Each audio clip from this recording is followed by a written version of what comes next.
Alors, on continue maintenant notre exploration des alphabets et des monogrammes sur la 6700P. Alors, on avait rédigé un mot, un message, bonjour toi, sur notre machine. Maintenant, on veut changer de mot. Donc, ce qu'on va faire, c'est annuler ce qu'on a rédigé avant. On va appuyer sur le C ici. Alors, la machine ne comprend pas qu'on veut annuler quelque chose. Donc, on se remet sur le mot et là, avec les flèches, on va sélectionner, par exemple, la lettre O. À ce moment-là, oui, on va pouvoir la supprimer. Donc là, on supprime toutes les lettres qu'on ne veut pas garder et on revient en mode général des alphabets. Alors, ce que je vous propose aujourd'hui, c'est de regarder l'alphabet cursif. Ok ?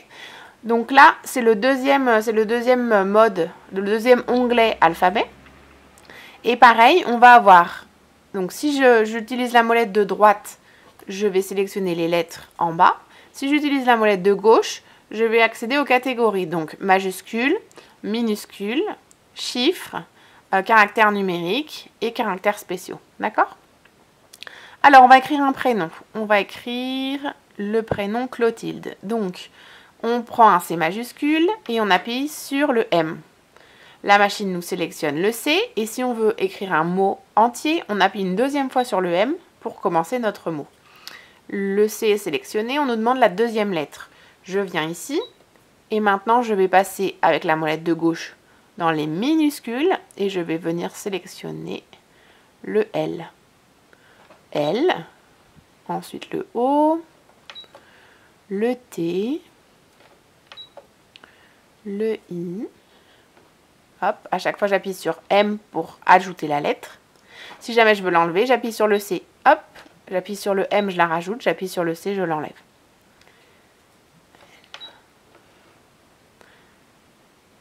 D et E. Voilà, une fois que j'ai le mot en entier, je peux appuyer sur l'icône des petits cadres. Et là, j'accède avec les flèches à mon mot. Ok ? Donc là, la machine, comme d'habitude, nous dit quel pied utiliser. Donc là, le pied F. Et c'est parti. On va insérer notre tissu. Alors cette fois-ci, on va utiliser un coton type patchwork. Voilà.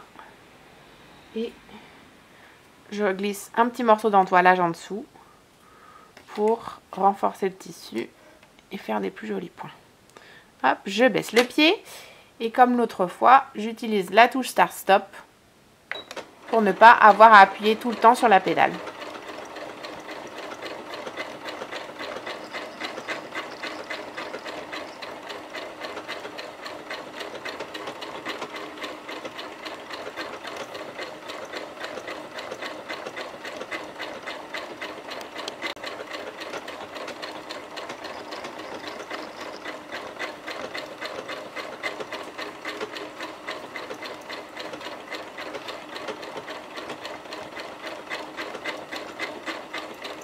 La machine nous montre où on en est.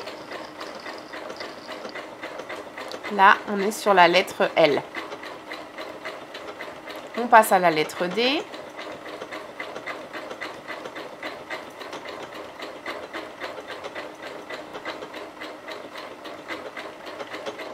Et la dernière lettre.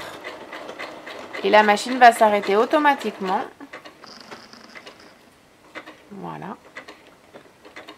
Lorsque la couture sera terminée.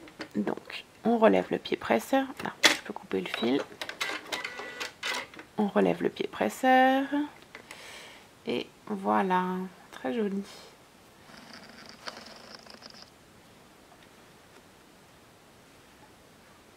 Donc c'est une très jolie broderie. Alors je dis broderie, un très joli monogramme. Par exemple pour créer des étiquettes. Pour personnaliser vos créations aussi. À l'intérieur, moi j'ajoute toujours un petit mot dans une doublure, par exemple, sur une trousse, sur un sac. Et c'est quelque chose qui rend très très bien.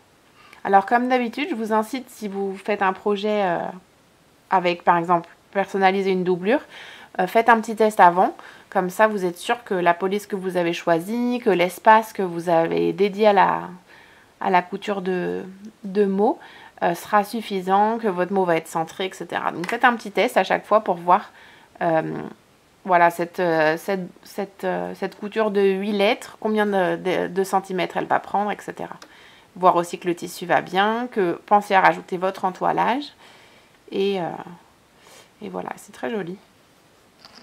Je peux vous montrer un peu plus près. Ouais.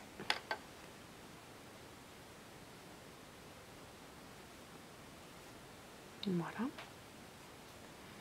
Donc ça, ce sont les lettres cursives.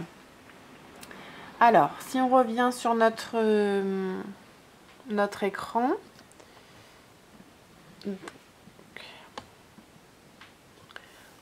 on va sélectionner la lettre et on peut effacer en appuyant sur le C notre mot. Voilà, on revient à l'écran principal du mode 3. Je vous rappelle que vous avez toutes les lettres aussi sur votre plaque guide de points, d'accord, pour vous y référer en cas de besoin, notamment pour les caractères spéciaux si vous souhaitez les utiliser. Voilà.